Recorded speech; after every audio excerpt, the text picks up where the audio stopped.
Darren and I have known each other for 25 years, maybe more. We were college roommates together.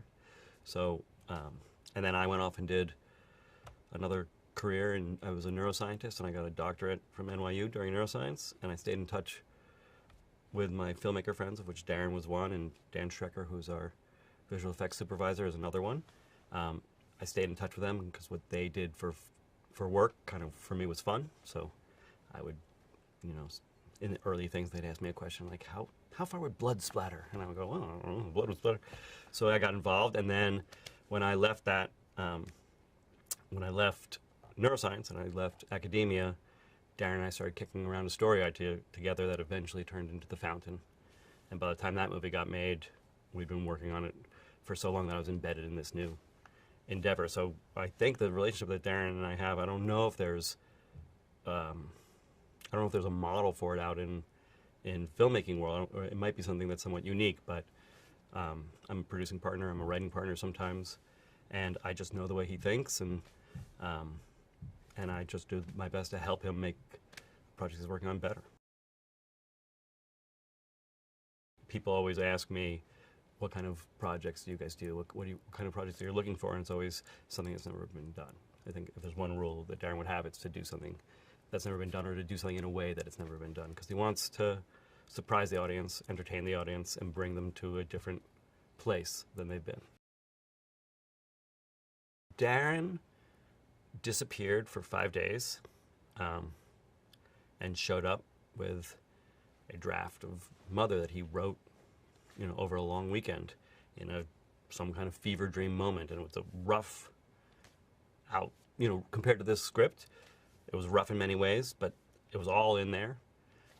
It was this mishmash of ideas, and but the power of it, at the core, it had the core of this film, which was the characters and the situation, but even more so, it had the emotional power that is in this film.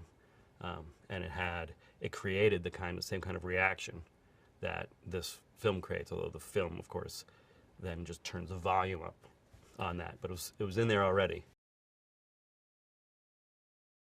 I thought it was brilliant. I thought I'd never seen anything like it. I kept me thinking for days, deeply upset me at the same time. At times I was like, how can you do that? You know, or I got pissed off, and then I got thrilled. So I think all those emotions were in there. So then it became unpacking them and processing them, and can we do this, and how do we do this, and how do we make it more of what it's trying to be?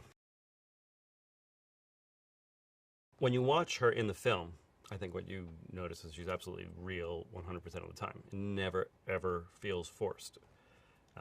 And which is difficult. Once again, her character is put into incredibly unbelievable, an incredible range of situations, an incredible range of emotions, some of which are so surreal and so off the board of what anyone might have experienced that you wouldn't even know how you could feel real in those situations, and yet she makes them feel completely real.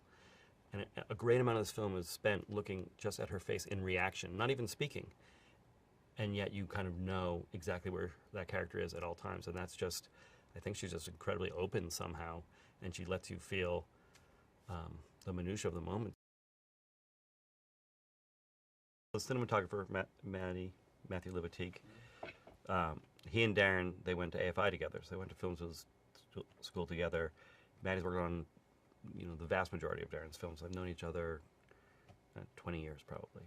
So it's an incredibly long-standing relationship. So that's a lot of what happens is they're two artists who know each other, trust each other.